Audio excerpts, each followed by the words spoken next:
Today I'm going to talk to you very briefly about one of the most important or foundational distinctions in narrative theory, and that's the difference in a narrative between story and discourse.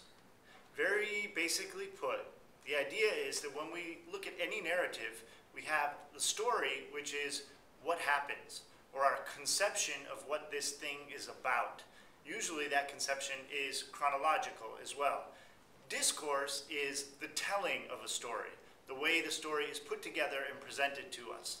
All you have to do is think about a movie or a book that you've seen recently, and you could probably begin to see this basic divide between the telling of a story, the discourse, and the story itself, the aboutness. Aboutness is a great word that I love to use.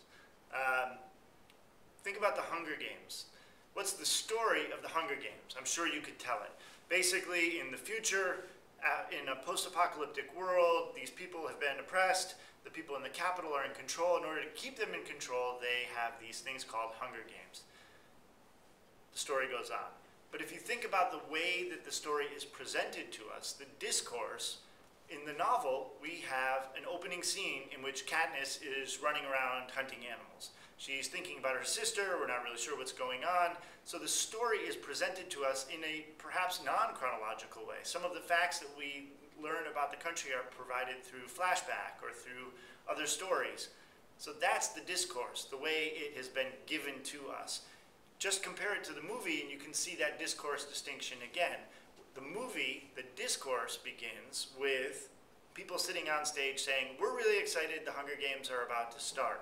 So the story is presented to us in a different way. The discourse is different, the story is the same. What's interesting is that we think of story as something that's out there. Story exists, it's the aboutness of a thing. We can all talk about what the story is in a narrative, but that the discourse puts it into action, gives it to us. That's a little bit strange when you think about it, because it's almost assuming as if stories are out there just waiting to be told. But we know that our lives aren't packaged into a story. They don't become stories until we add the discourse. That to a certain extent, story can't exist without the telling of a story. I think this is an important thing to think about. It's important for two reasons. First of all, in terms of narrative theory, it allows us to sort of categorize things and look at things in particular ways. We can say, oh, let's talk about the story. What is the story? It's events, it's characters, for example, or we can talk about the discourse. How is this given to us through flashback and flash forward or foreshadowing?